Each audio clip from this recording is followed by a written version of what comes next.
What's up? What's up? Wanted to come at you with a real quick one today about the power of visualizing through the third person. Everyone's always talking about, in manifesting, they talk about how important it is to see through the first person and how that's what matters the most.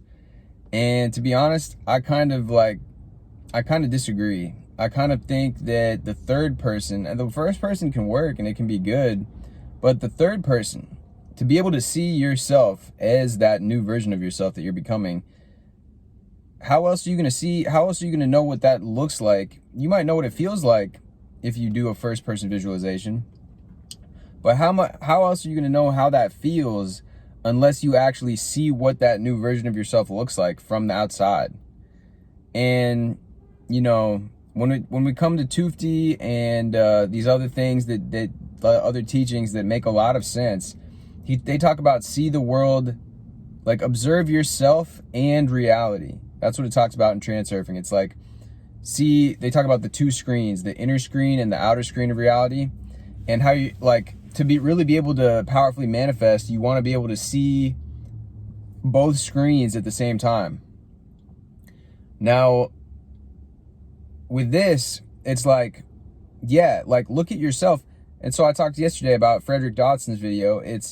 He talks about allow yourself to see that version of yourself. So in the example I gave a relationship, but for today, let's talk about that we are doing an example of you are a creative director and you put this intention, but so like now you got to imagine what that scene would be like where you're at an event, say you're at a party, or imagine you are in a scene right now where you are, well, you know what, let's go with the event or the party. Let's say you're at some sort of pop-up event and it's for some designers, some guys that you've met, or they could be girls, whatever, clothing designers. You're with some people that are in the world of fashion and that whole arena. And let's now imagine you going up to them, being like, what's up, introducing yourself. You have a camera with you. You have like a dope looking setup. Like maybe you have a dope camera strap. The camera's nice.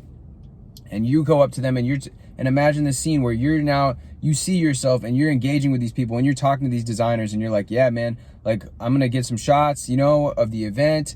I'm going to shoot them your way. Like I shoot on film. Like hopefully I'll be able to get some dope ass photos for you. And, maybe we can do something at some point. Just keep it open-ended. Just be like cool. Just be social about it. And just imagine that scene. But imagine like yourself, like looking at yourself and how you just look so sure of yourself, so certain that you know what to do in this situation.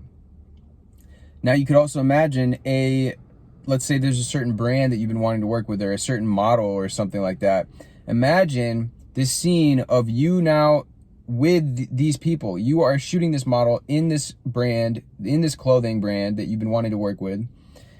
And you have the clothes, you're like directing them, telling them what to do. You have the vision, you're like, okay, now walk this way.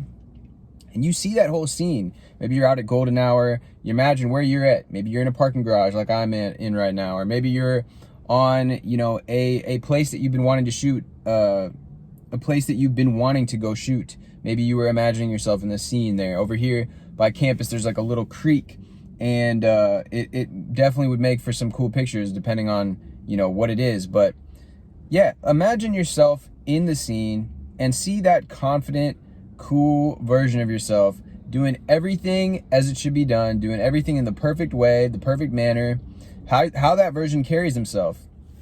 How do these people actually carry themselves? If you've been around people that are in the world of art or a world of, fashion and stuff like this, people that are successful in that realm have this just very much like assuredness of themselves and like that they're just cool. They just have good taste, good style, and all of that. And it's all working together to create this kind of persona that they have, or this kind of like attitude and aura that they have, they project out into the world, which is, yeah, like I kind of like know some shit that you don't. I kind of know some shit. Like I kind of I'm hip with the shit, the new shit. I know what's actually cool. I know what's actually in style.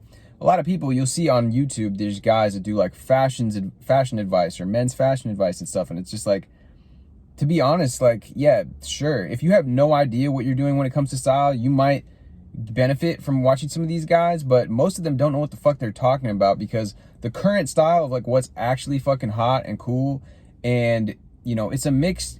Everybody's different, but like, you really want to be like one of these fucking cool ass motherfuckers like Travis Scott or A$AP Rocky or any of these guys that like really fucking dresses cool. It's a mixture. It's a mixture of high fashion, of like grunge fashion, of all these different elements that they're combining and making kind of something new out of it. So I guess that's a bit of a tangent, but having that type of confidence in your style, or that type of confidence in the way you're carrying yourself when you're doing art, when you're doing, you know, fashion shit, like creative direction or whatever, that's gonna, like, imagine those people that you know, like it could be Travis Scott, it could be A$AP Rocky, it could be this kid that I follow, his name's Sam Damashek. He's just like, he does photography, he does creative direction, and he knows, and he has a fucking eye for the shit. But anyways, yeah, that's it for the third person visualization. I think it's super helpful, and I think that it's really like a big thing that, you know, it's especially powerful when you do it and then you step into the person. So that's something that I've noticed, that like people are just, you know, very much all the time talking about doing this first person visualization. I just think it's more powerful if you're able to visualize yourself, see yourself first, and then step into it. Anyways, guys, thank you for checking in, tuning in as always, and I will see you guys next time.